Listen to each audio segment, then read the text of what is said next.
This week on He's a Guy, our guest of the episode is Juno award-winning R&B artist Ralph Jordan Croucher, better known as Jordan. A guy with more than one passion, but music was always calling. Pretty boy with curls coming to the hood, singing, trying to take our girls. Jordan opens up about chasing success, facing failure, and healing. From the court to the stage to fatherhood, Jordan gets real. Tap in to this episode of He's a Guy.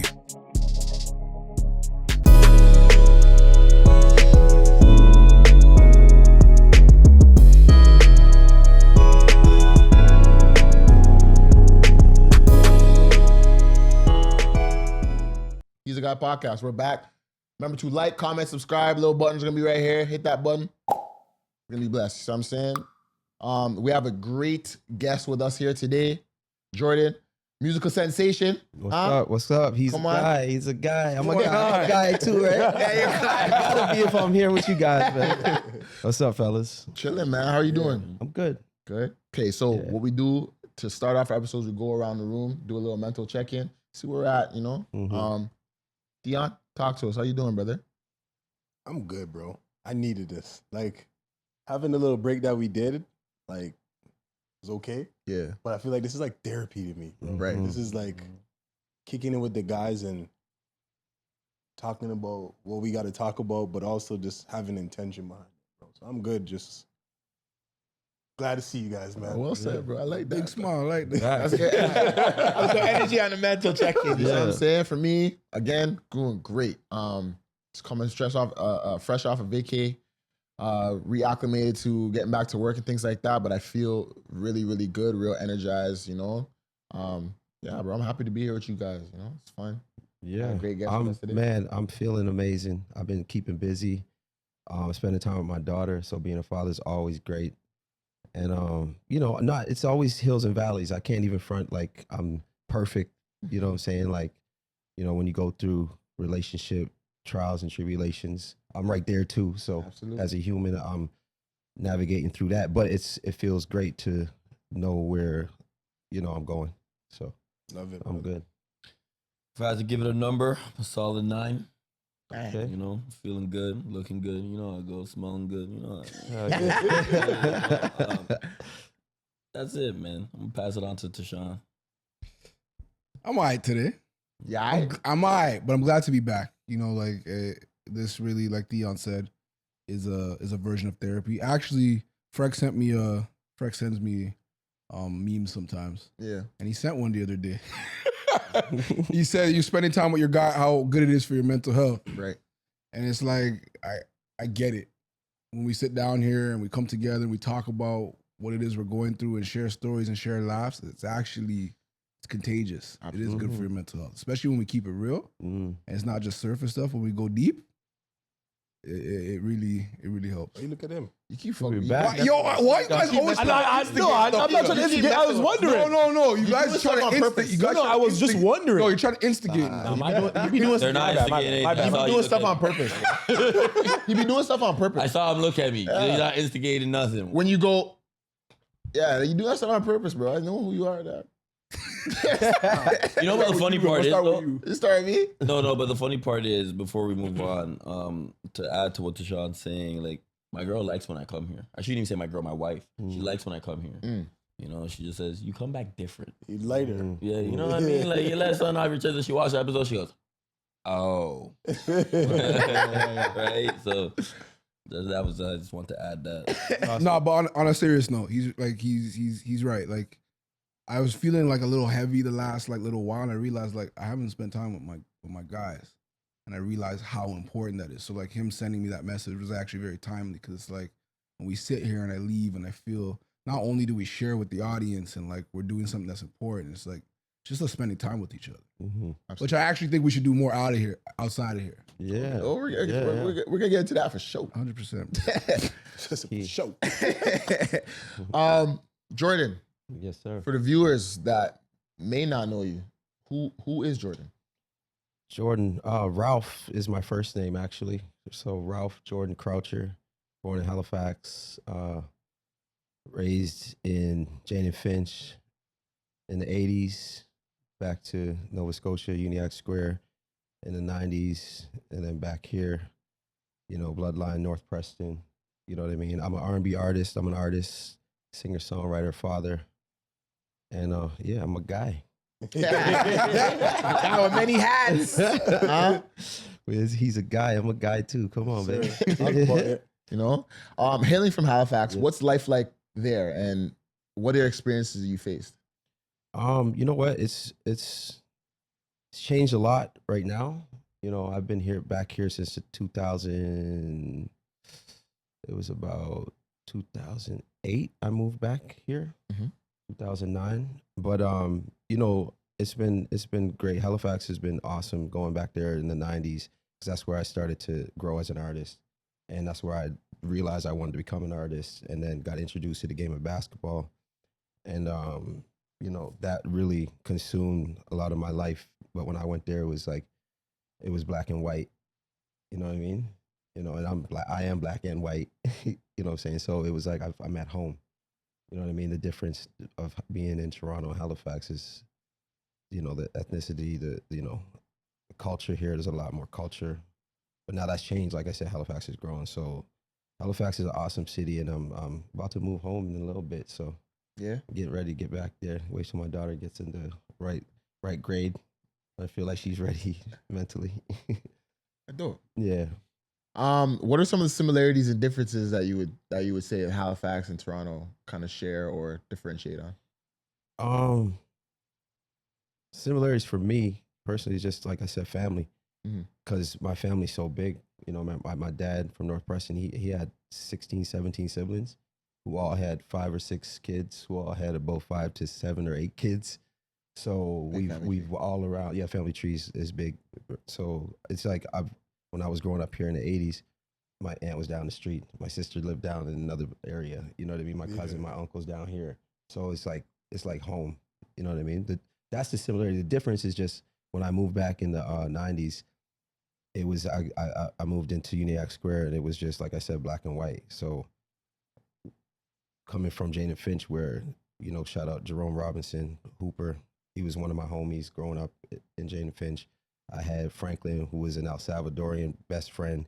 I had a Chinese homie that used to teach me about the video games and shit. Yeah. You know what I'm saying? Yeah. So that was the difference for me, is just the, the multicultural aspect of Toronto, what you get from the city, of being able to be surrounded by all of that culture, to soak it up, and going back there, which it was cool because it allowed me to realize, who I am too. Oh, this is what we do. This is our thing. Yeah. Right. You know what I mean? So that's about it. Okay. So I'll tell you. I was Listen, about to say, Theon. the first time I remember, like, even going to Uniac Square. I remember, in terms of differences, Mm-hmm. I remember I was walking to Mars' house, Mm-hmm. Mm-hmm. and there was 3 guys walking towards me, and I'm like, damn, Mm. Toronto, it's Yeah. up. Yeah. They're coming for me. I remember the guys walked up to me and they say, "Hey, like, what's going on? You're looking around." I was like, "Oh yeah, I'm looking for Mars' house." These guys walked me there. Yeah. They came in, had a drink, and it was so Yeah. different because, like, that. No, it's because it's a smaller community. That's 100%. true. That is a big difference too, because it's the Screwface capital. Like, yeah, straight that's up. that's why, like, when I go around the world, I meet people. I'm from Toronto too, but I'm from it's a little different. Yeah. Like, people just because up here, sometimes you get sometimes that can block your blessings, just having that Screwface mentality. So that's the difference too. Everybody's really welcoming. Yeah, They're very, very, like, community driven, and they'll come in and take care of you. You know what I mean? As long as you ain't coming with no bad energy and nothing like that. In Toronto, I think it's harder to get into circles because people don't trust nobody because there's so many damn people here. It's hard to be Take like, care of what I mean? It's hard to maneuver through the real and the fake. like, sometimes. even with that same scenario, I feel like in Toronto, even if they had known who I was going to go meet, Right. It's you're not going there. Yeah, what do you mean? for a while. Yeah. Yeah. Like, yeah. So where you guys are talking? Is that the place where you brought me into Sean? Did you go there? Halifax? No, they came to Halifax. Came to Halifax I to went watch him play school. ball, I went right? to my guy's house. You went black house, tournament? right? That's what I'm talking No, about. I played that speed. You that's Yeah, I played that. So yeah. that's right. I remember. You want to know why? 'Cause when we pulled up, I said, "What is?" No, because when we pulled up at nighttime, Yeah, you're not yeah. pulling up in any hood in Toronto Yeah. at Yeah, nighttime, nighttime. Absolutely. right? So I'm seeing this, I'm like, this guy has some nerve. Yeah, Y'all yeah. was trying to set us up in Halifax. Yeah. So Sean's like, "Nah, we're good." Nah, this Dion is- gonna come out the car. it's just a little bit sketchy for me, you know, and it's dark. Yeah. So, but nah, like Theon said, like everybody was welcoming when we went into the house, right? And, Like the energy is important, man, because everybody, they know, like it's just like we were talking about, you know what I mean? You'll be in Jamaica like earlier, you know, they know when you're not from around here. So it's just they ask you a certain question is how you respond, and that's how you get, you know what I mean, treated. But no, it's definitely it looks a little different down home now. The love is different though. Yeah. I always say like I grew up in Halifax, and it's one of those places that like if I went today, I had no money in my pocket, no clothes, no food. I know that like when we talk about community, I know that I'm going to be taken care of no matter what. 100%. I could live there for months and be. It's true. You think I'm up? Yeah, it's true. No, it's true. It's true. That's why I'm trying to get back. Yeah. It's been a while. I've been here since 2008. I'm ready to go home. You know what I mean? Yeah. Go home and just chill.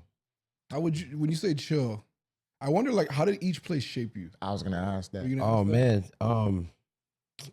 crazy because in the 80s, like I was in the thick of like right in the midst of the crack epidemic, right? But right before that, hip hop was just being birthed into something so crazy. And I was lucky enough to be living in the same building as King Lou from the Dream Warriors. So he was he was like big bro to me. So he was teaching me how to break dance. So hip hop and the music, that's why I always knew I always knew I'd come back to it. But I just, as a kid, you don't know what you want to do. You're just trying to be a kid, you know what I mean? But he, introduced me to graffiti, breakdancing. Him and my brother were close friends. And just being around that environment just shaped me early into music. And I was just talking about this shit the other day. Sorry. Good.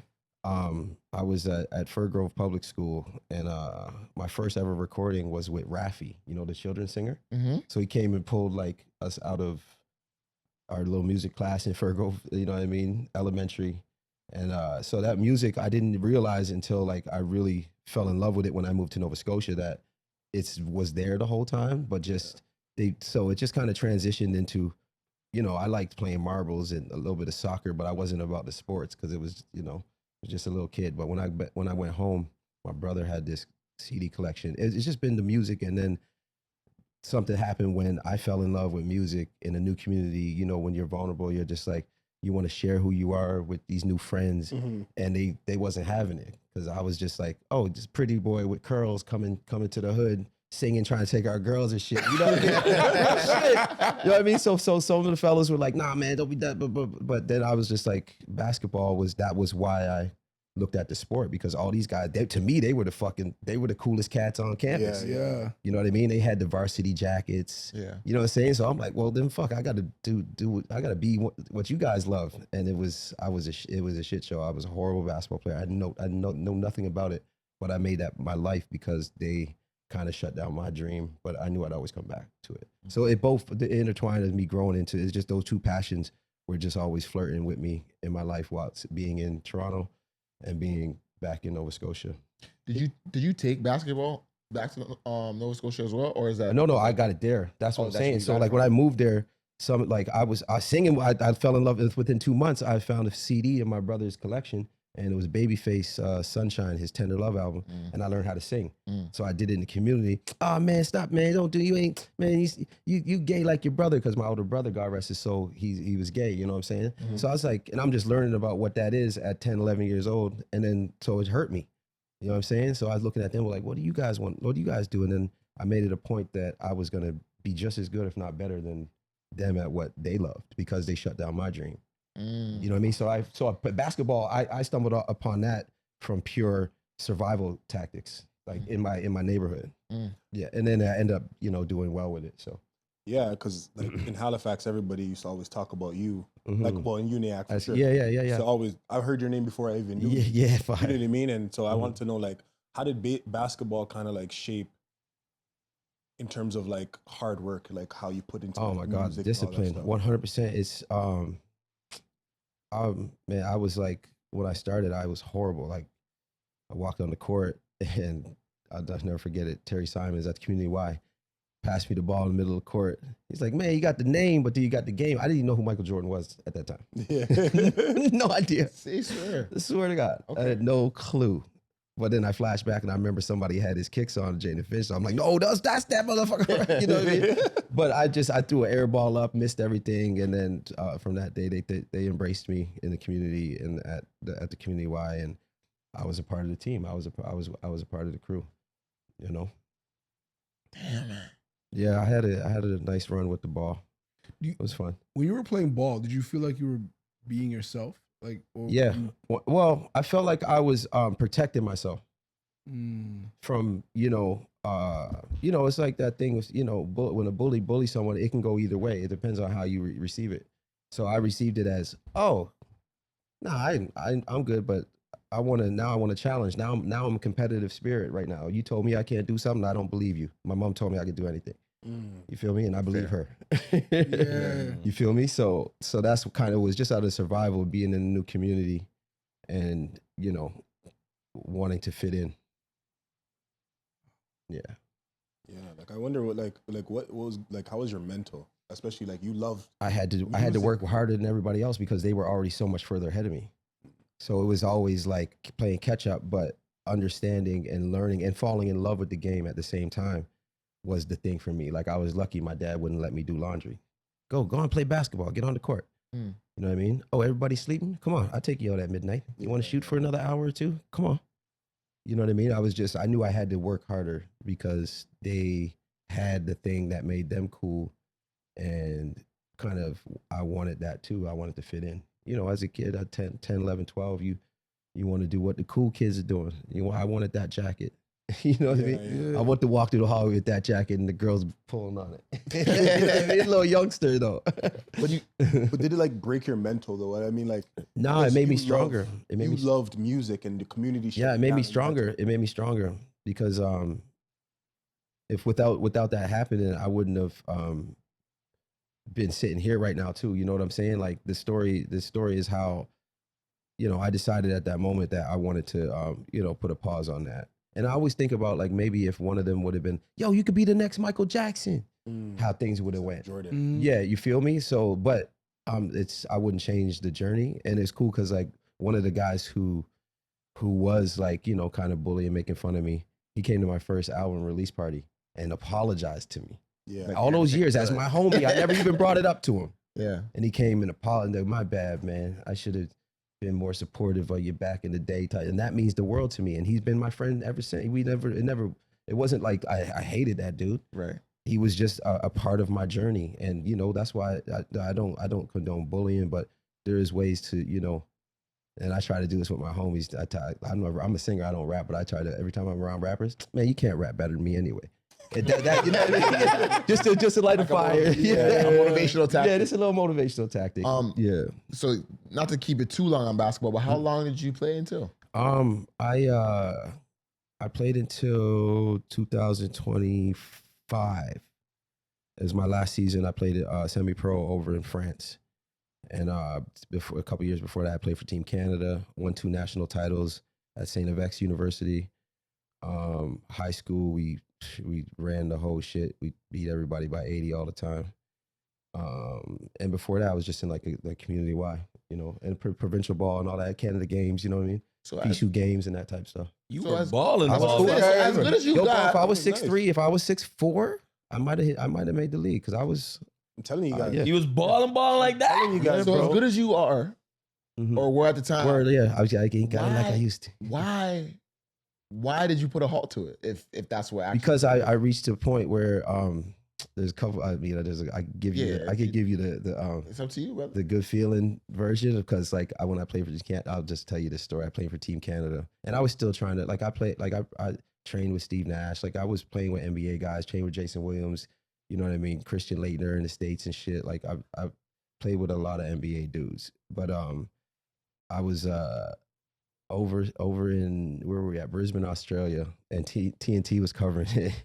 And Coach Triano, Jay Triano, pulled us, me and a couple other players down because they couldn't pay the insurance for like Todd McCullough, Rick Fox, and Steve Nash. So we went down, and he put me in the game. He said, "You touched it," and I was just like the 13th man, pretty much. You touch the ball, you shoot it wherever you're at. Where I hit that shit, it was on Turner and Turner, and I went back to the hotel room, and Marv Albert was That's so dope. so Marv Albert said, Jordan Croucher from way downtown. Bro, I felt that I made it then. Right. You know what I'm saying? So then fast forward a couple years later, I'm playing semi-pro in France. And I was just like, man, I started writing and I got the itch to do music. I'm like, man, I'm in this league. It's going to take me 5-6 years to even get a look or even get up into it. Man, I'm out. You know what I mean? And then I always just use that Marv Albert thing as like, no, I was close enough to be in the NBA. Marv Albert said my name. You know what I mean? That's it. Yeah, but no, it was a lot of fun. It definitely was, man. Basketball. I'm just trying to, actually come back into it a little bit as a, just lending my time to some kids just with the mental stuff as an older kind of spirit of the game. Right. Because I left in 2005 and I never looked back because I just started doing music then. Do you regret not ever? No, not at all. Because I knew what it was. You got to put, like you talking about, the discipline and the work ethic. I knew that it took me all that time to get to where I was as a basketball player. What it looked like. The gym turned into the studio for me. So I got to figure out how to not get just as good as I did in basketball in all those years with the music. So I just was like, there's no way I can juggle the two because I'm so hyper focused on making this thing work. And there's nothing else that can distract that. You know what I mean? That's the discipline that I learned from being in love with the game of basketball. Yeah. That's so dope. Is there a different story? You said there's a feel good story. No, that was kind of both of them blended. Oh, you blended them together. Yeah, that was You made it seem like there's a different version. No, it was for me, I started writing, and I knew, like I said, at the point when I said, no, I'm done. I played semi-pro. I did everything except for put on an NBA jersey that I set out to do. But having Marv Albert, Jordan Croucher, way down, man. I'm just, man, I might as well say I was in the league for just a couple seconds there. 2.5 seconds. I was there. Marv says your name. Yeah, dog. Can we find that clip? It's Turner have it. It was Brisbane. I think we were playing New Zealand. Cheryl Miller was commentating on the sideline. We gotta find that clip. I actually hit them up, but nobody sent me nothing. I'm sure that maybe Canada Basketball would have it. I'm about to do some stuff with them, so maybe we can see. I'll ask them. So we get it. You said no. I was saying coming from Halifax, like you essentially you made it. Nobody else was. Doing Yeah. At the time, Back right? well, I mean, there was a lot of. Like, I was lucky at the end of my career because I was around amazing basketball players, man. Out there was amazing boxers and amazing basketball players, amazing athletes, period. Yeah. But I was lucky to have guys that, looked out for me because I wouldn't have had my job if my best friend didn't hurt his back. My pro job, you know what I mean? So it was the sport. The sport was everything. And then it's just like, no, I'm done. Come to a halt. Yeah. Give it up cold turkey. I'm trying to think if you know my uncle from out there, bro. He went to St. FX too. Otis Delaney. That sounds familiar. Yeah, he's from out that way too. That sounds familiar. Yeah, like the Delaney family. So that does sound familiar. But yeah, but yeah, moving into the music a little bit, I guess. Now this question kind of shaped a little differently because I didn't know you hoop like that. I'm thinking because the original question is the music career is what most people are familiar with. Are they? I don't know. Well, I mean, it depends. At home, yeah. At home, sometimes it goes either way. Right. You know what I mean? Depending on the age, but no, music definitely, man. Okay. Having the radio stuff that I did and having the start that I did before streaming and before social media and stuff was what really. Okay, so how did you now, the same way you kind of explained about basketball, how did you kind of roll into music and have that become now the focus of? I guess the decision, I always had that in the back of my mind that I was going to do it. Mm-hmm. But the decision to, while I was in France, I decided to. I was playing semi-pro. I'm like, I'm done. Music, as soon as I get home, go in the studio, boom, boom, boom, boom, boom. Having that mindset that this is what I was going to do as a kid. And I'd just hold myself accountable, like this is what I want to do. But I knew, like I said, that it was going to be a long road. Were you always practice singing in the back? I was always singing. Everybody knew I could sing. I was the guy that was hanging with the older guys in high school when I was in junior high that played on the basketball team. I was playing ball with the older heads that would bring me to the high school dances to sing to the girls so they could. I'm about to say, I was that. Yeah, for them or for you? For them. Yeah, for them. Yeah. No, I was always singing, man. That's the thing. I never stopped singing, but I just made it more of a hobby instead of making it older. Yeah, I knew in the back of my mind that I loved doing it and how it made me feel. And then when I got to university, that's when like the bug happened, and it was kind of organic too. One of my high school teammates was my roommate and teammate in university, and he died like years after. But we were there. He's like, man, like he knew I could sing. And he's like, yo, karaoke, man. We need to find some women. Come on, you gotta go straight up, same shit. So I went, and then it became a thing, and some jazz dudes from the jazz department approached me, and then they kind of start playing instruments around me, and I was like, ooh, yeah, I'm gonna be right back. No, it was Jim Mullen. Okay. Jim Mullen and Seth, and we called ourselves Shades of Groove. We did 2 shows in Antigonish, Nova Scotia, and I was starting 2 guard on the basketball team. When did you realize, like, I could sing? When I learned Babyface Tender Love. No, sorry, Sunshine. It was from the album Tender Love when I learned that song.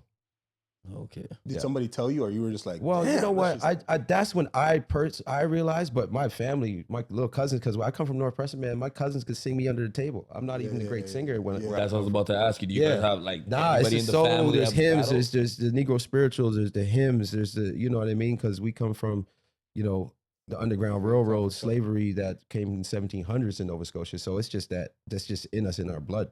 But I remember my cousin used to, because my brother used to pull up with a Cadillac and shit, but my cousin was like, Jordan, sing Pink Cadillac. I don't know why, because I be always singing. I guess I just always sang. And he said Jody Watley, Pink Cadillac? Is it Jody Watley? I forget. I think I love you for your pink Cadillac, rolling down the street. So he always used to get me to sing that. So they knew. I didn't, you know what I mean? Until I heard that maybe like 10 years later, or until I learned that Babyface song. That's dope as hell, bro. Once I found I could sing, that's what I mean. Like the generations that must be so different. Oh, it was on then though. You can sing? It was on. Me? No, I can't sing. I thought you just said I found out what I was singing. It's out there. I sing in the shower really well. But other than that, no. So listen to me. I backup sing really well. I can blend. But what I mean is like the generations being so different of like you said at the time, like your homies, you'd be like, yo, that's gay that you sing this, that, and the third. Yo, if I find out my homie can sing right now. Yeah, right. Yeah, like we're going to the studio, bro. Don't worry. Right? We are out of here. Yeah. So that's what I mean. It was a totally different, but you know what I mean? At that time, I kind of needed that. And I was just learning that my brother was gay. I was just learning what a gay person was at the same time. So it was like, I don't want to, it was like, that was like in the, like, come on, at 89, 90, that was the thing where it's like, oh shit, I don't want to walk across the Rainbow Street and turn, you know what I mean? Like, it's like a disease. you feel me? Yeah, like back then. So it was a scary thing. But now my brother's not here. So like when people get homophobic around me, I pretend I'm gay. Okay. You feel me? Like, no, I'm gay, bro. Just a what challenge. do you mean? Shit, But bro, my brother's not here to defend himself. Yeah. I got to hold him down. You know what I mean? So it's a whole different mindset. That's a respect for sure. You know what I mean? Yeah. I want to stop for a minute and I want to give you your flowers, Jordan. Thank you, bro. And no, hold on, I'm not finished. The reason why I want to give you your flowers is I've been to a lot of concerts, a lot of live shows. I'm not really moved, really touched by the singing that I hear. A lot of people can't sing live. They're good studio singers. You can sing live. Absolutely. Thank you, man. Right? So that's why I wanted to stop for a second. I was tuned in. I was about to grab my wife and start jamming, you know? I seen everybody moving. I was like, damn, you know, I'm getting goosebumps talking about it right now. Cause I'm like, that was guy a dope night, live. man. That was a great night, man. Thank you guys for having me for that, man. Oh, appreciate you. That was awesome. That's about to we appreciate you. No, that was awesome. I'm glad. People like you got him. Come on, dog. You know what I'm saying? Yeah, we know him. He's the guy. He's the guy. I'm a guy out here. You know. Trust me. So what is like, if you can, I know it's my little personal, but in terms of your creative process in your music journey, has it ever changed throughout your journey? Like Still changing. Yeah, it's forever going. It's still changing all the time. It's all dependent on all dependent on the energy of who you're working with. Cause I like to collaborate. You know what I mean? I like to write by myself too, but like it all depends on the type of person that you're working with. You know what I mean? And not even musician or like artist, the type of person. Because the energy thing. You know, when you're creating something, like you got like, imagine somebody come and try to take his place. You guys be like, what? Nah, bro. What are you talking about? You feel me? So when you find that good synergy with people, that's why it's hard. Like it's hard because the music business is kind of, everybody's looking for that hit, right? So if you all are on the same page, you know what I mean? It's been changing because like I said, I came to the game late, you know, in my mind because had the hoops. I had the ball all in front of that. I never recorded until 2005. You know what I'm saying? But I was singing since Early. 1990. That's so crazy, bro. You know what I mean? Yeah. So it was just, just wanting to do it. Being in it and wanting to do it, like, love it. You know what I mean? I have a question for you. Tell me. Talk to me about the journey of an artist when, like, I want to say, not even to say like what's the goal, but talk to me about having like a major hit, like you had a few of them. Right. When you are you looking to achieve that again each time? And do you feel like you have to keep living up to that major? Like, what does that tell me about that? Not, you know what? It is a good question because when I came into, I'm not anymore, but there was a period of time where that's what you're of course that's what you're trying to hit. But I've come to a space now in my creative process where it's like I'm just living what is happening in that moment, creating instead of trying to, you know what I mean? Because like I've had some great, national radio hits like Magic and You Can Have It All that did well, and I didn't even like Magic. You know what I mean? So I wasn't trying to keep reaching for that. But now, in a sense, now it's just like I'm just trying to make the best music I can make for myself and make me happy about it. You know what I'm saying? And then it's turning out to be more of a free process. Have more freedom within myself as an artist. You know what I mean? Because I always used to be like, oh, let's try to. Nah, man. Just how do you feel today? What we just saying the way that you guys start the podcast and say, what we talking about? How we doing? How's everybody? You start the podcast to check your mental state. That's how a lot of the process happens in the studio with me. I respect that process with a lot of, like, I know I'm in with a good collaborator if they start like, hey, how you doing? What do you want to talk about? Is there anything going on in your life that we need to get off your chest? You need to get off your chest. You know what I mean? So it's the same. It's kind of the same within. That's why a lot of artists say, it's therapy, because you get to do the same thing you guys are doing here. And then the best part about it is like with the same thing with you guys, when you come back and you see that finished product, oh man, that was a time, that was a moment. Yeah. And we caught that. So it's a piece of art. This is art as well. You know what I mean? So it's just like you lived in that moment and then you expressed it to hopefully help yourself or somebody else. To follow up after you saying that, a tidbit of like, I didn't even like one of the bigger hits that you did have. I hear that a lot by listening to a lot of like podcasts of people that are in the music industry. Yeah. Why do you think that is? It's because I guess you have an expectation of yourself as with the artist who you want to be. You know what I mean? And it all stems from your inspirations and that's why like that. At the moment, I'll tell you the story about that. I actually wrote and recorded that song at Babyface's studio in LA, fast forward years later, which was really, really cool. Dope. But we were there, we were writing it. I believe it was the same writers who wrote Halo for Beyonce, or one of her big hits at the time. And my producer, we were writing the song, our producers were like, yo, shout out to Kuya though. They developed me, they helped me a lot. Shout out them. But they were like, yo, let's add this little right? But they were like, they were taking it from See, you wouldn't even think that, right? Yeah, see? And I come from a space where like we ain't biting nothing, man. We's all original over here. Right. We ain't sampling, we ain't doing none of that. But that's why I kind of had a little vendetta against the song, because I come from that era of like hip hop where we don't bite. You know what I'm saying? Ain't no biting around here, but we got away with it. It works. I see how that comes along. Yeah. That's insane. You're right though. I would never tie those two together. Yeah, you would unless. So. Yo, the music process is nuts. Yeah, it's wild. The things you get to. It's wild. So kind of piggybacking off of Sean's question, even, how do you measure success in your music career today then? Like versus when you first started out with those, I guess, reaching for the hits. Oh, you know what? That's a good question, because I think for me now, it's the art is what my growth as an artist. Like nobody's even heard some of the stuff that I'm so proud of right now. That's how I'm measuring my success. I'm growing and I'm getting better as an artist. You know what I mean? Personally, but also I have to tie in the fact that I'm lucky at my age to still, be in Canada and being booked and having, dope rap friends, producers that, come do the show. And I've put in the groundwork and I've laid all those years to be able to still be booked. That's also, to me, it's not about the dollar amount. It's about people still love hearing me sing. Yeah. You know what I mean? So, and just growing as an artist, I have some, like, I'm working on a traditional soul album and I'm so proud of it. I got a band and stuff that I'm gonna launch pretty soon. You know what I mean? So I'm just when I make a better song than my last, that's how I measure success. I got better. Congratulations on that, Yeah. bro. Love it. Yeah. Major. I want to touch on, let's kind of switch gears off of music a little bit. I want to touch on a little bit of what you spoke about at our live show. Mhm. You touched upon gun violence. Oh yeah. Crazy epidemic, obviously, worldwide in Black community, but in Toronto, I'm not sure about Halifax. You guys, if that's something that's Just there, as there's bad, man. man. Just It's as bad per so- capita. please do shed some light on that.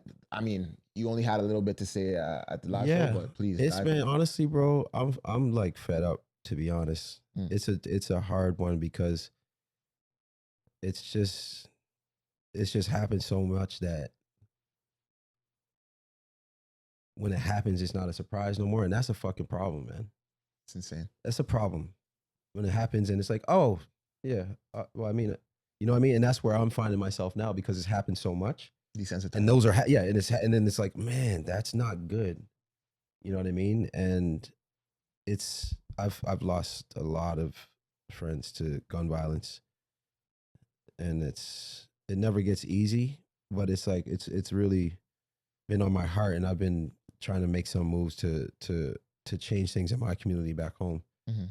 You know what I mean? Because Halifax, I don't know if you looked at the stats, man, you'd be surprised how crazy it is, the gun violence out there. And in Toronto, man, it's just, it's sad, man.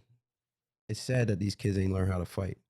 I'm an R&B dude. I know how to use my hands. Mhm. You feel me?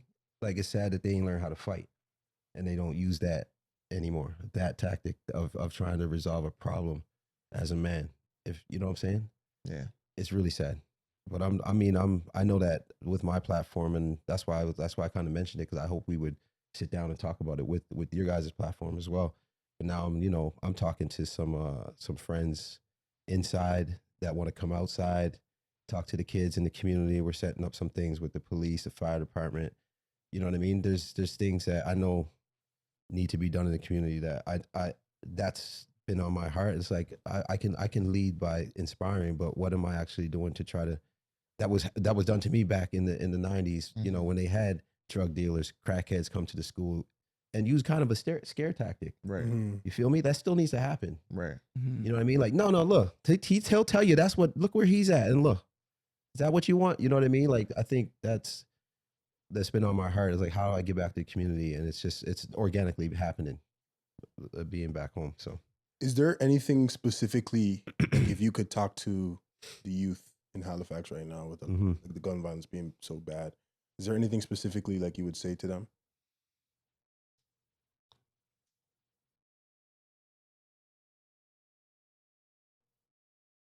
just think.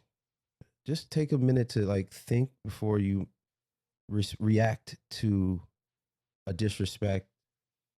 Somebody said something about your clothes or your girl, or, like, think about it. Is it really, really worth it? You know what I mean? Like, take a second to think about, especially like if you're a father, you got kids and shit. Like, they should, and not even especially if you're a father. It's anybody, humans, anybody. Just think about it. Like, there's no world out there that you can't resolve something through conversation. So think about it, man. Like, and get rid of the guns, man. Sell them back. We don't want them. We don't need them. Sell them back. I don't know if you guys have seen I don't know if it was this past week or the week prior. I've seen a report come out about Baltimore and their new black mayor that they have over there, and he's done a hell of a lot of work in terms of after school programs, keeping the community center is open until like 11 p.m. You seen that stuff? That's what's needed, man. That's so Bro, what's and needed. it's crazy because like That's what's it needed. shows that we kind of have the answers Yeah. to some of these things, and it's Yeah. like we really are dragging our feet and kind of get into those. Yeah. It was like 62% of crime rate is down since he Down, became bro. mayor because he's did all those That's what, things. and that's what's needed. Everybody, that It should be the is, it model, is, man. That should, right. what's his name? Say his name again. So I everybody- actually don't. we got to know figure. that's what Yeah, I should do. well, we got to add that his tag on here because that's the exact same thing that needs to be done. I remember me being a kid and having all these things. That we could go to the community center and play Absolutely. ball till midnight. And Too now much they're free closing. time. Now, You know what I'm now they're saying? closing it at 6. Yeah, now because it's all the like, kids, yeah, it might do something. you know what I mean? Like regardless. it needs to be more, you know, just things happening for the kids and not like just nothingness in a damn phone and you know what I mean, and social media and shit. You know, like have days, workshops, teach the Mhm. kids how to eat right. You know what I'm saying? Teach the kids about taxes, like those type of things that we weren't taught a lot in our communities. You know what I'm saying? Absolutely. It's actually funny that because in our community we have it's called Ray, Mhm. Rathburn area youth, right? And we have a community center where they have a basketball court, they have a kitchen, they have computers, and every day they do something different. Like they would teach you how to cook one day. Mhm. They would bring in, because there's a lot of guys in our neighborhood that played basketball, like Marvin Binney, Matthew Wright, like you know the guys who come in, show the kids some drills. They would go teach them how to work a computer properly. And then the most important thing, when the summer would come, they have a bulletin board with job postings. Yeah. And they're like, we're gonna help you guys with your resume. We can do Mm. these things. So giving back to the community isn't hard. It's if you want to do it, Right. right? And right. a lot of people don't do it because sometimes they don't see the result or they don't have help doing it, right? So our community, believe it or not, like they helped one another. Like even with my job, a lot of people are like, I know you always said you wanted to do it and you did it.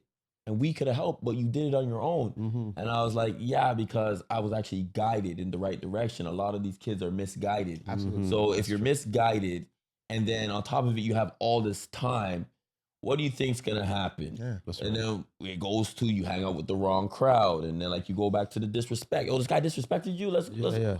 Right. But like you Mhm. said, take that second to think, breathe. Yeah. Is this worth it?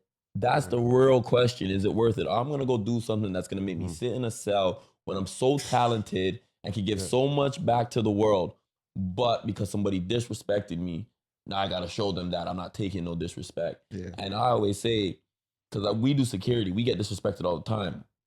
I say, you could disrespect me now, but I got a family to feed, so the disrespect doesn't not gonna it doesn't bug me. carry affect over, you. It's I not mean, going to affect you. You see what I'm saying? Yeah, But and then it's like what you said, like you don't have to have a child or you don't have to have a family to react or to make it seem like, oh, I'm not gonna take this disrespect. It's just take the second to breathe and think, is it worth it? That's it. Is it worth it? Yeah. Also at our live show, Jordan, you with all these things that you're speaking about now, I could see how it goes there, but you spoke about mental health. Mm-hmm. Please enlighten us, our viewers, what that kind of journey has been like for you and what that looks like. Man, okay. That's the one I was like, okay, all right. I'm still struggling with it. You know, I've never been to therapy. Would you go? Yeah. Okay. I definitely want to. But I've made the steps like within my music and writing those lyrics and, you know, manifesting therapy for myself in my music and wanted to go. But I'll be honest, like, you know, I've dealt with, you know, alcoholism, you know, drugs to try to mask it all, and it don't help. You know what I'm saying? But I've been lucky to have my mom has a strong faith in God and prays with me, and you know, friends that I can call that just will hear me whatever the problem is. You know what I'm saying? I think that's important to have a handful of support group, that numbers that you can call on speed dial. So I've been navigated through that way, but you know, I know it's important to get professional help, and I haven't done it yet, but I have to. But I'm doing great, man. As a father, you know, there's a lot of stuff there that we could touch on. That's, you know, a whole nother hour podcasts about young Black fathers. You know what I'm saying? Mm-hmm. So I've been navigating through that. I have a great, relationship with my daughter and her mother. We've been separated for years, but it's still tough when you're trying to, pursue this dream, and it's hard because I'm balancing trying to be the best father I can, but also trying to do that by not giving up on a dream, to show her that you should never stop believing in what you want to do. You know what I'm saying? And it's not about the success. Like we talked about what success means to me, but it's just like, now I feel like I have an obligation to show her, like, yeah, no, daddy doing it. Mm-hmm. Daddy gonna do it. You are too. Mm-hmm. You know what I mean? So, yeah. That's a big message right there. Mm-hmm. I have a question for you. Mm-hmm. We talked about your mental health struggle and how like hard it gets. What is a story that you tell yourself that makes it hard? What are you saying to yourself that brings you down? I guess just all of my like dark moments, because as humans, we all have skeletons or things that we've done that we're not proud of as people. Mm-hmm. So they pop up and they get in the way of, I guess, forgiving myself, And I'm like, I'm really like, I'm a giving person, and I don't want anybody to be unhappy around me like that. So, but I'm also a human, and I've done people dirty like everybody else has, because we're human. So I guess that's kind of, for me, those type of thoughts get in the way of me trying to be like, man, it's okay, bro. You're doing better now. And then it's be like, oh, I'm not worthy enough to myself. Maybe because I did that. So maybe let me just keep fucking up. You know what I mean? With myself mentally, like making bad choices, and yeah. Yeah. It's deep, bro. Yeah. Shame and forgiving. Yeah, not forgiving yourself, not yeah, giving yourself grace. and then that's, I think what therapy would help me Yeah. to forgive myself and be able to move on and let go. Yeah. Well, thank you, brother. I appreciate it. Thank you. I definitely can relate, because it's like, for me, it just gets dark sometimes. Mm-hmm. I think especially as I don't know what it is with creatives. Like when you feel like a lot of your work is creating, I don't know if that adds another layer of like your struggle. Huh? I think it does. Yeah, Yeah, there's a 'cause little you bit of a pressure. Yeah. Because you're a hard critique on yourself, Yeah. as is. Yeah. So then when you start to see outside factors also kind of leaning on that, then or even when you don't, like even when you do see some of the positives, you might see so many positives that one dark will be like, Right. 100%. wash everything out. You know what I mean? Yeah, that's true. 100%. And even like the place that Jordan talks about success is like just the fact that he's creating and getting better at it for himself. It's a hard place to get to, not doing it for everybody. Absolutely. To do it for yourself. Mm-hmm. And sometimes you even get back into, oh shoot, like that did really well. Let me do stuff for everybody Where again. are you now with that? I battle between the both, bro. Like it's honestly like I got to a place where I told myself like every week, let me create 7 things. Mm-hmm. Regardless of how good I think they are, to just get in the place of like, let me just put up the shots, The regardless comfortability if of doing it. it goes in or not, Yeah. right? Because I used to think like, if I put up the shot, what if I miss? Everybody's gonna see me miss. What if it's an air ball? Everyone's gonna see the air ball. Now I'm like, yo, just put up the shots. As you put up more and more shots, you're gonna get better. Yes, you have to. But you have to be willing to just take the public L as a lesson.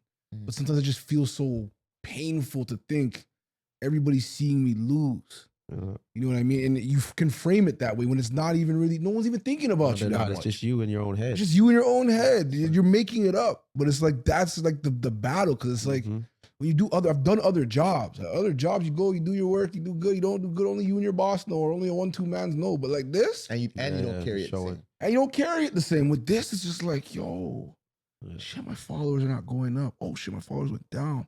Oh shit, no one liked that. Only got 1 comment. Oh shit, that person is dissing on that. Holy, like I really am shit. Maybe I should quit. Maybe I should go do something else. Right, it can play. It could go deeper and deeper and deeper and deeper. So and you gotta pull yourself out of that. And it's like therapy does help, because therapy reminds you like, I am not my outcome. Just because even if you fail in your career doesn't work out, that's not you. That's just a chapter in your book. Right. Yeah. But you try to make that, like, you're convinced you're that. Like imagine you're a singer. I'm a singer. Now it's like if I try to switch out of that because it's not going. Now it's like, did I fail? Am I failure? Am I thinking I'm a failure to do it? Right. It messes with you. It does, and I think that's why like it's important to like if it's something that makes like if you have fun doing it and it makes you happy, man, just keep doing it.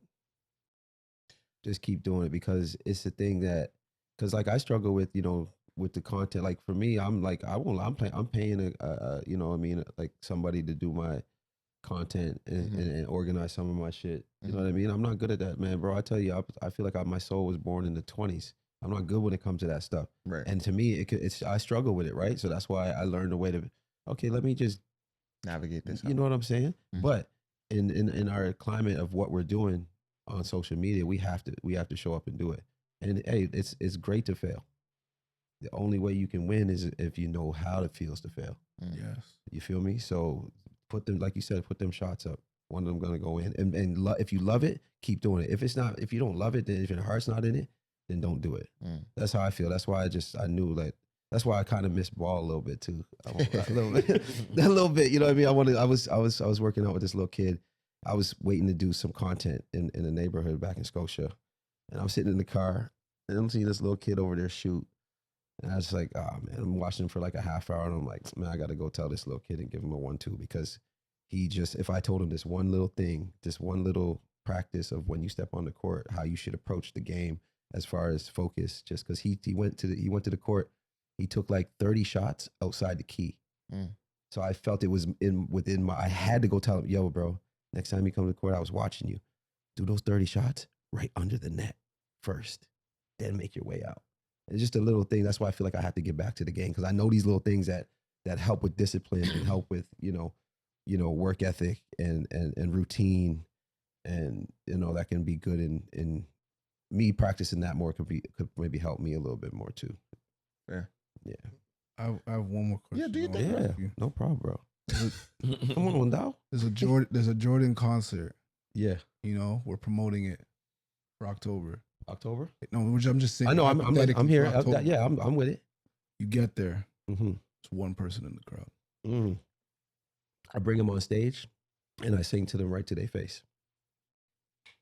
And it's not even like It's like I sing right to their. I haven't, but that's, okay. I know that for a fact that you have to treat it like you don't like. And I deal with this with because some of my rapper friends, they have shows where it's like, man, it's like 5, 10, 15,000. Then there's shows like 400 or 500, and it's like all the energy goes out. I'm like, no, bro, let's get it.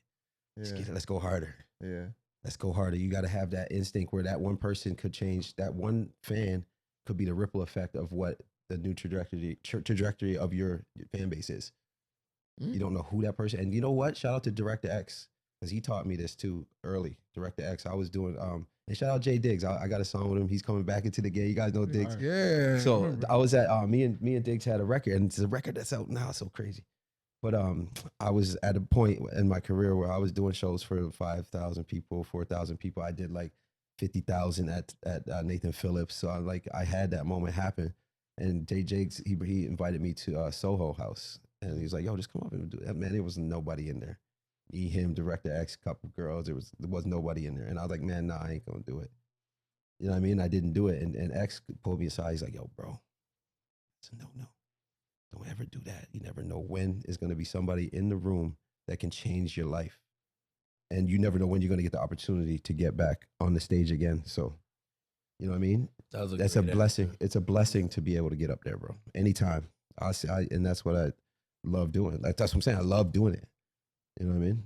I love that you said that too, because it's kind of like what Junior said, like you're one handshake away. Yeah, from your life change. It is, man. It's true. And if this is what you're pursuing, then man, just always, and I mean, of course you have to know your worth at some point, but it's like giving back, giving something that was gifted to you, for me is the joy in it. You know what I'm saying? To be able to, I got so many people that call me.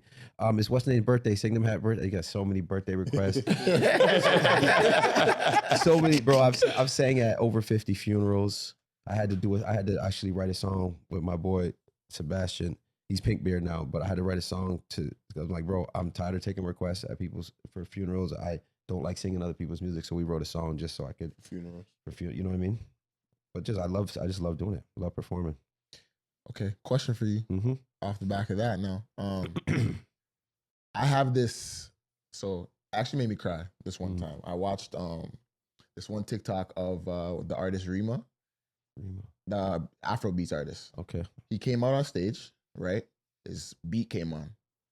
I don't know if this is his first time at a concert or whatever he's doing at a performance, but I don't know how many fans are out there. Before he could utter a word, the crowd was singing his song for him. I saw that. Yeah, so much so that they had to run it back again, right? Yeah. So, Is it calm down, baby? Yeah, Calm down. right. Yeah. So the whole crowd was singing it, right? Yeah. So my thing is that made me cry to see his reaction off of people that he's never met, or maybe not many of them that he's met. Seeing a song that he created by himself in a or whatever his creative process is.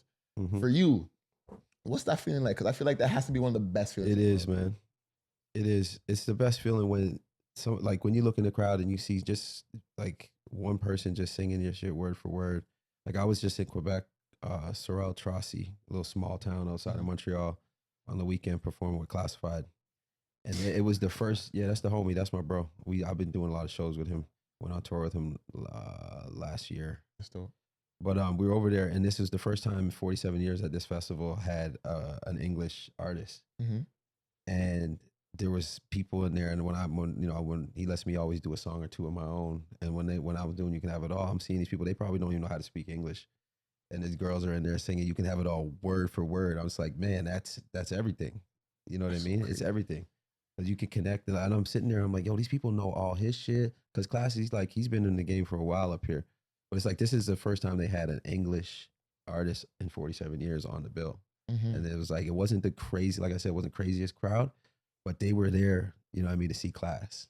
And then they just so happened to know a 1-2 of mine and just start singing it, you know what I mean? So it's like, that's how music brings people together, man. That's so amazing. I feel like that's one of the best feelings ever. It is, man. It never gets old. It never gets old. And when somebody's like, oh, you're Jordan, never gets old. If that's not happening anymore, then you didn't do something right with, you know what I mean, your art, if you can't be remembered for it. Feel me? Crazy. Yeah. Yeah, think about that. Like that's what I mean. Like when I seen that video, I'll send it to all you guys afterward. But like that type of stuff right there is like, I remember that. I see. Wasn't his first show in the States too? Yeah, it was the first time going out of country for him. Like, and they just knew it. Yeah, and he's just there, just like distraught. Like, how this is the song that I created. Like, so that feeling's amazing. Even every time this shit gets on the radio, I hear myself on the radio, and it never changes either. It's like, oh, I'll be in an Uber. Yo, turn that up. Yeah. Turn that up. Yeah, that's me. That's flowers. No, I do that now though. I used to back in the day. I wouldn't be. You know what I mean? That's why I got to keep that going. Like now, I tell people I'm not ashamed to be like, no, I'm that guy. That's Did me. you used to be like that? Yeah, I would never. I wouldn't like when people be like, yo, this JRDN. You know who me? I wouldn't like that shit. But now it's like I'm doing it myself, like because I'm trying to have longevity. Of course, I want to live. I want my artist legacy to keep going. Like, you know what I'm saying? So if I ain't telling people who I am and singing for people, then who else is gonna work hard for me? You know what I mean? Damn. You would imagine. Yeah. Like to be that and then all right. Yeah, work, bro. And I ain't stopping, cuz it ain't over. It ain't over, baby. Don't, because you were on CB24 with your daughter, right? And I remember when my wife and my son came up to me and they're like, the guy who sang for you guys is on. Oh, that's see. That's love. G, what's her name? G Yun. I'm gonna see her on Thursday morning too. So if you guys up in the morning, I'll be on there. Yo, but she just reached out because of that day. I was just there to support my daughter. You know what I mean? But then she's like, "Yo, you did." So she followed and she's watching. She's like, "Come on, tell us what you got going on." So. Yeah, man. And that's the blessing too, to be able to still I don't have a PR girl to be like trying to get me on radios or these even with you guys. I don't have nobody that's, you know what I'm saying? It's just genuine organic things that me and you met. We worked together. You know what I'm saying? We played ball together. We hooped together. We raised some money together for the kids in Cape Breton. You feel me? Like that's the stuff I live for within the industry. It's not always about, dollar amount. It's creating great relationships. You know what I'm saying? And when, like I said, energy. Like you can't come to the hood with no weird energy. It's just you can't come to business with no weird energy either. Like you have to be a good human being. It's relationships everywhere. For real. Yeah. So my last question for you: what is one thing you could say to viewers to help us become better men?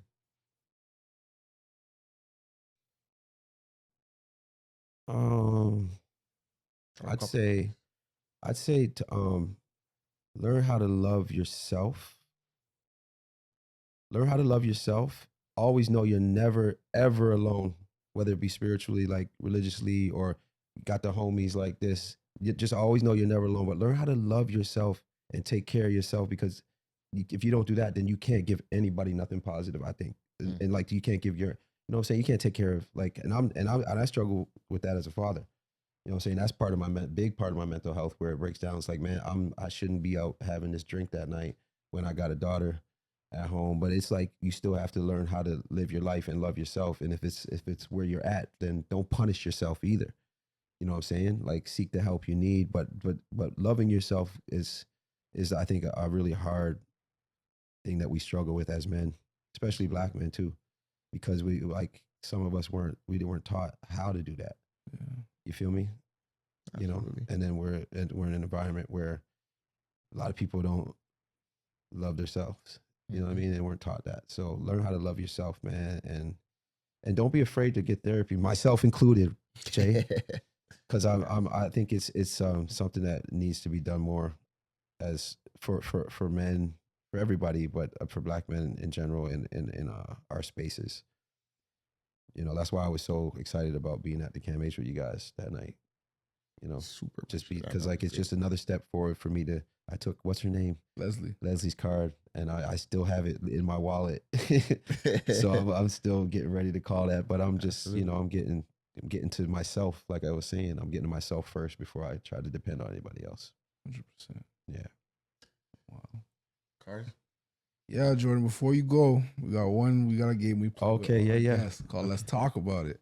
Okay. You pick one card, you either answer it yourself and then ask the group, or I answer it and then, or you can ask the group and then answer at the end. and it's any one of these cards. So white is surface, blue is medium, black is dark.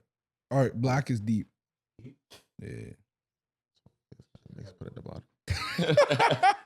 Oh, it's not that one. No, you good. You good.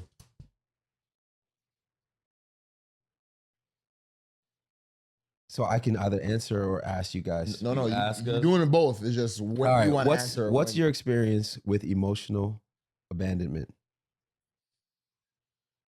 Who wants to start? Take this one. You reinvented these cards, dog. I mean, Tashawn, you reinvented You could go these. first, or you I don't mind. Oh, Yeah, okay. like for me, is the it's done so much more bad than good, because if you try to keep tucking your problems underneath the carpet, man, you ain't gonna get through it. Nothing. So I'm trying to learn how to be more emotional around people that love me. You know what I mean? Because they love you for real. They're not gonna, you know what I mean? Like you know, and it don't help that sometimes it takes a few, shots to get to that moment. But at least I'm speaking my truth. And when you live in your truth, then you can help yourself, but also allow people to know how to navigate to give you what you need and the tools, or just the hug that you need to get through that shit. Facts. Yeah. My experience with emotional abandonment. It's a tough one, man.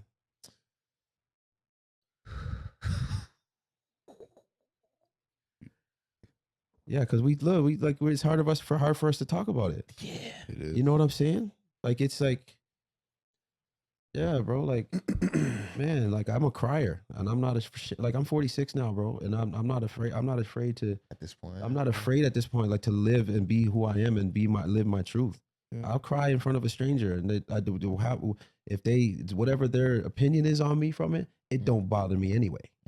So I'm living. You know what I mean? I've stopped trying to abandon it, because it hurts more in the long run when you hold that shit in. My experience with emotional abandonment has probably, like you said, done more harm than good. Transparently, it's probably allowed me to even get walked over a lot more than I thought I would be allowing myself to. Yep. And that was people on the outside. Now I have like friends of mine on the outside telling me about myself, where it's like, you would overcompensate your compromising Mm, so much that it allowed people to look at you and be like, you know what, their emotions matter more than mine, mm, even though I'm feeling something, but you'll push whatever you're feeling down so much just to make the other person happy right, right. that now you're being walked over instead of just letting your emotions be what they are and Right. actually expressing them, Right. letting people either you communicate it or your body will, but either Right. way they'll understand and see through however you're expressing it Yeah. that they can't that's a Yeah. that's a tough spot for you to be in, and then they have to respond to that. But if you take that away from them, or that ability for them to at least see how you actually are emotionally, Yeah. you're not allowing them to actually see who you are either.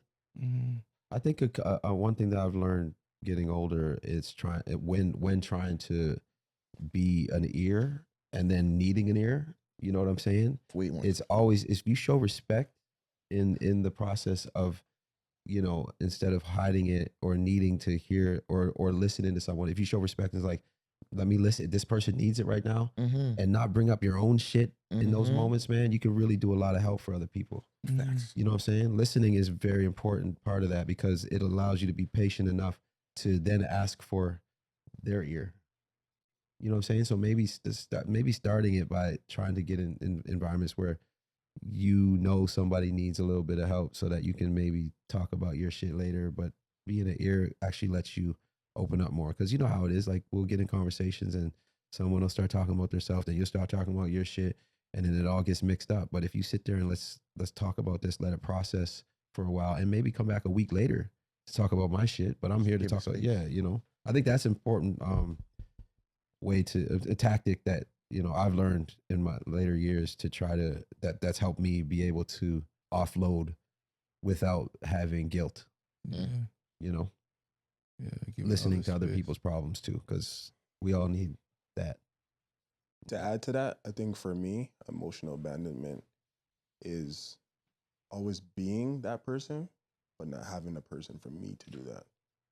That's hard, yeah. And obviously, like I know I have my brothers, and then sometimes, like I think you spoke to this before too. Like, not to say that you haven't gone through things, but you might not understand how I feel, how I'm thinking, how I dealt with the situation. So a lot of times I just keep it bottled up. This podcast has really helped me open up and talk about things like even what I shared on the live. I don't think I've ever shared that with you guys, the person that I am, who I've been. So I find that this space has really helped me to kind of divulge what's going on behind in my head, and not just being the listener, but allowing myself to be listened to. And then another thing, I'm not really ready to kind of get into it, but there's some conversations I need to have in terms of emotional abandonment that's been to me. And recognizing that and like knowing I need it. Yeah. And that's the thing. It's okay to have it, do it on your time too. There's no rushing. You know what I mean? My dad, man, he's a man of very few words, but he gave me the best advice of my life. You know, my mom and my dad. That's a couple things that I hold really dear that they say to me. My dad, I've never, like he probably said, I love you about 5 times my whole life to me. But you know how many times he said, take your time? Millions. You know what I'm saying? So we got to take our time. That's the thing, not rushing ourselves to, you know what I'm saying, get through it. You know what I mean? And because that's the thing, people want to judge and be like, oh, I'm dealing with something, but either you're going to be a part of the solution or the you know, just be a support system, or you're going to just judge me. Let me figure it out on my own. And that's even with alcohol and drugs for me. Like, you know what I'm saying? I can sit here and not be ashamed that I have a slight problem with it, you know, my vices. You feel me? Because if I was to sit here and pretend like it wasn't a thing, then I wouldn't be able to Live your truth. you know what I'm saying, and get better. Facts. You know, but taking my time, bro, taking your time is the thing. Like nothing happens overnight. Bro. You know what I'm saying? I was thinking hard about this one as well. The reason why is because when I hear emotional abandonment, and then what you guys were saying, like, does it do more harm? 100%, because when you bottle up all that anger and then you talk about it, it releases it. But sometimes when you bottle it up and then now you snap, you like the crazy person, right? And it's not that you're the crazy person. It's just that at that time you didn't get to express yourself the way you wanted to, so it comes off wrong, right? But as for the emotions, it's like a lot of emotions go with it, and then it's like you don't know how to react. So it does a lot of harm in my eyes, and it's like I need to communicate that a little bit better, letting it out, expressing myself a little bit more, because when I have an issue, I'm not talking about it. I'm gonna be honest with you guys. I like suck it in, it'll go away. You know. But in your journey with that though, right? Do you find, because you've clearly understood at this point, like sometimes when you get to that point of snapping, you realize that it's the harm, right? Mm-hmm. Not that you've done, I mean, whatever you can to express it. Do you find yourself now even trying to find outlets to express them before it gets to the blow up, because you know that the blow up may be the ugly part of you? To answer that, truthfully, no. Still working on it. Still a journey. Like I was saying, you know, I bottled it up. 2-3 days later, I try not to think about it and make it go away, right? But I don't have the answers for you yet, to be honest. Fair. I tried. Sorry, my bad. I tried meditation in the last like 6 months to deal with like some of those things that I bottle up. I try to use meditation. I've never meditated in my life, but my daughter told me like 2-3 years ago to meditate, and I'm like, you don't even know what that means. What you, what you talking about? It's like, maybe, Dad, maybe you need to meditate. I'm like, and then it took me like a year later to try it, but it helps sometimes if you just take that 10 minutes to yourself. Center yourself, for sure. Yeah, and use that to think about those thoughts that you're bottling in, and it's a good way because you're still keeping it bottled in, but you're thinking about it with yourself in a very relaxed state of mind and physical, body. It helps.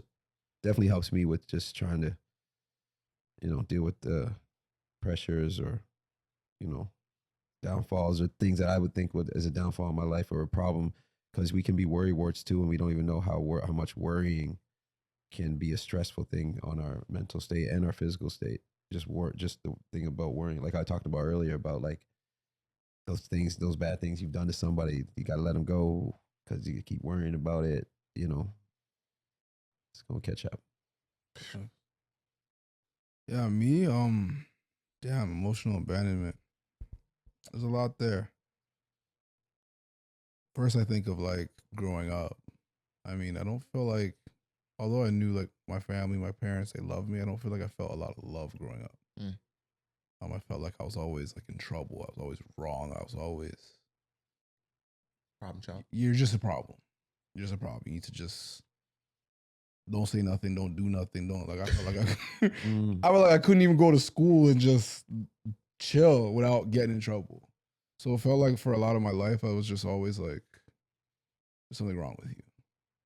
I think like I saw that carry into like how I saw that carry into my adulthood. It was kind of like, firstly, it made me be a person that I didn't feel like I could express how I really feel, because it just felt like how I really am is a problem for everybody. If I say what I really think, if I do what I really want to do, it's going to be, everybody can hate me. So I just keep everything in. And then when you bottle things in, it comes out in other ways. I think like pursuing so many women, that was my vice. You said yours was alcohol, drugs. Mine was like, oh, women too. Go ahead. Sorry. Yep. One of mine was definitely women, and I think it was part of that feeling of like emotional abandonment. And I think like it's only now I'm getting to a point where I'm starting to get more comfortable talking about how I feel about certain things, because I felt like I even got to a place like I could talk about it with strangers. I could talk about it hypothetically, but to the people that really matter, that really they're so important to me, it felt like it was hard for me to say how I feel, because I don't want to hurt them. I don't want to offend them. I don't want to get anybody to get upset. I don't want to be too big. Anybody to be mad at me. So it's like I'm walking on eggshells all the time, so that I don't share my true emotions, because I don't want to hurt anybody. But then it feels like I'm being a smaller version of myself and not letting people see the true me or get an insight on how I really feel. Yeah. So it's been tough, and it's like I see how it's impacted a lot of my relationships, and it's brought me to a point where it's like I don't want to be that anymore. I just want to live my truth in all different ways and like share how I really feel. Yeah. Because like it weighs on you, right? Like I have a few kind of like Theon, like I have a few conversations I want to have just to share how certain things are making me feel.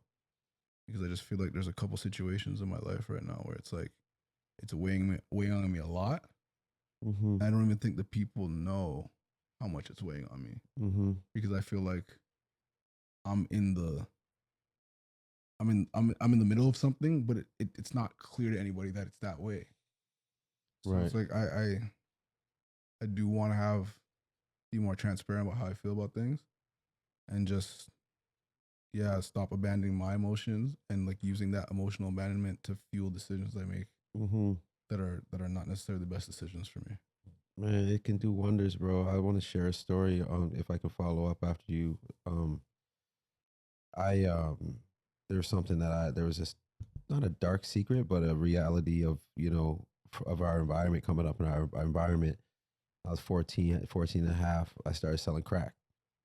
You know what I'm saying? And like, I was lucky enough to have a cop who, was in cahoots with my assistant basketball coach / guidance counselor, and they tricked me out of doing that shit. I was lucky. One of the ones I was lucky from the community. But for so many years after that, I never shared that story. You know what I'm saying? I never, until Michaëlle Jean, the Governor General of Canada at the time, she came back from war-ridden country, and I sang her into the venue, and we made a connection, and she invited me to be a delegate to go overseas with her, right? I'm telling the story because this is something that, it was so liberating for me at the time. I was one of like 10 delegates, only youngest delegate, only one from the hood. Everyone else was a doctor, a lawyer, or a professor, or this or that, and a third. And the whole 2 weeks while we were over there on this state visit, I was like, why? And like, I'm in these, like, we're in these castles, we're going to these workshops and listening to these people, like listening to the king of the country speak and being, invited into these castles and shit. I'm like, why the fuck am I here? You know what I'm saying? Why am I here? And she's amazing, Michaëlle Jean. But the last day was my time to be a part of a panel.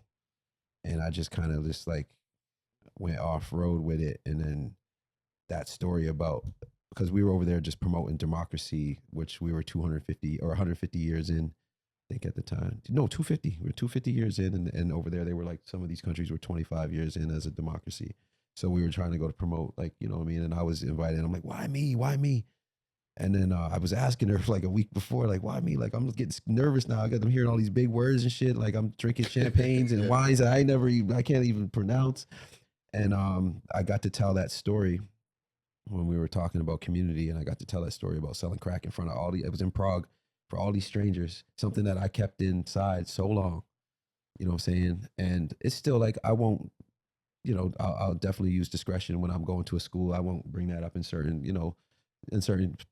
settings and whatnot, but it was the most liberating thing that could have ever happened to me to be able to do that, to speak my truth in front of some strangers. That's why I said earlier, talking to strangers, it can help because they ain't going to judge you. They might never see you again.